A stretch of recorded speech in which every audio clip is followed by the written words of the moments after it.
श्रुतिस्मृतिपुराणानाम् आलयं करुणालयं नमामि भगवत्पादं शंकरं लोकशंकरम।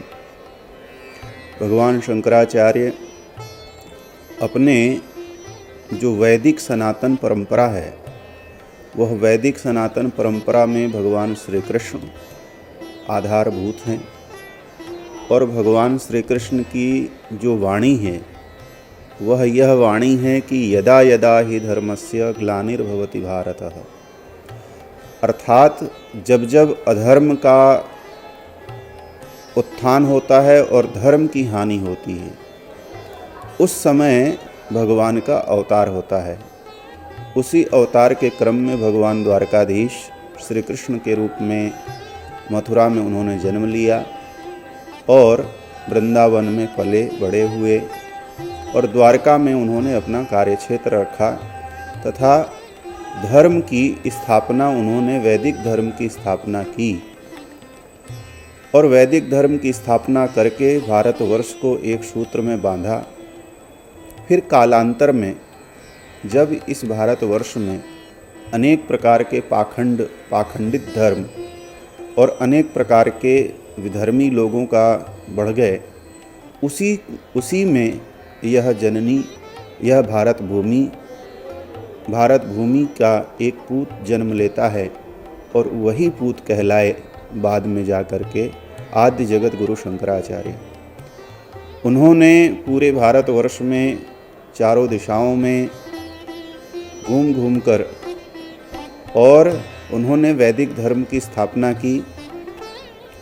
वैदिक धर्म की स्थापना सतत बनी रहे, इसके लिए उन्होंने 4 पीठों की स्थापना की।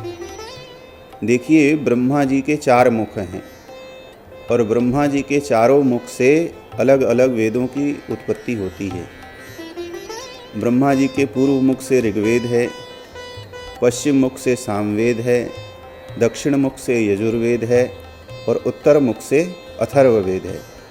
तो भगवान शंकराचार्य ने इस भारत भूमि को 4, और जब आप यज्ञशाला बनाते हैं तो उस यज्ञशाला में पूर्व, पश्चिम, उत्तर और दक्षिण यह 4 भाग होता है।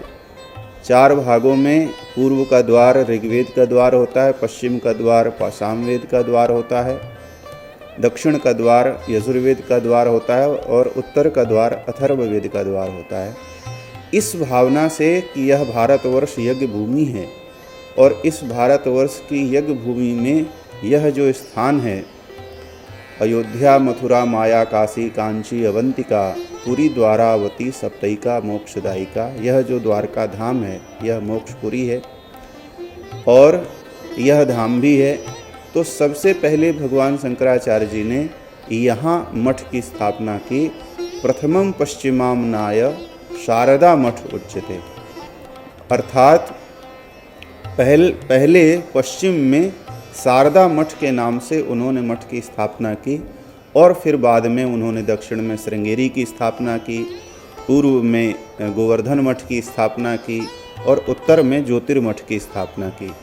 और आज तक सतत यह परंपरा जो है 2500 वर्ष पुरानी परंपरा है और 2500 वर्ष से सतत यहाँ पर, जहाँ आप लोग बैठे हुए हो, यहाँ पर 78 शंकराचार्य हो गए। 78वें शंकराचार्य जगत गुरु शंकराचार्य, जो ज्योतिष पीठ के भी शंकराचार्य हैं और द्वारका पीठ के भी शंकराचार्य हैं।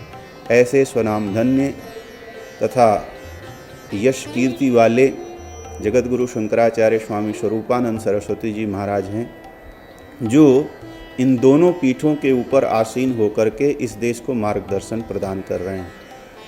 यह भगवान शंकराचार्य जी की भारतवर्ष को देन है, जो सतत इतने विधर्मी इस देश में आए और इस देश की मूल संस्कृति को नष्ट करने का उन्होंने प्रयास किया। लेकिन ये शंकराचार्यों की ही परंपरा रही है कि इस देश में आज भी वैदिक धर्म अपने उत्थान पर है और आज भी वह चारों ओर पूज्य है और चारों ओर से पूजा जाता है। अनेक प्रकार की विसंगतियाँ यहाँ आ गई हैं, लेकिन फिर भी यह वैदिक धर्म जैसे जैसे भुवन भास्कर सदैव दैदीप्यमान रहते हैं, वैसे ही यह वैदिक धर्म भी दैदीप्यमान है। इसका श्रेय केवल अगर जाता है तो आदि जगत गुरु शंकराचार्य जी महाराज को जाता है। आप हमारे संत वाणी चैनल को सब्सक्राइब करें, वीडियो को लाइक करें, शेयर करें और हाँ, बेल आइकन पर क्लिक करना बिल्कुल ना भूलें ताकि हमारी किसी भी वीडियो की सूचना सबसे पहले आपको मिले।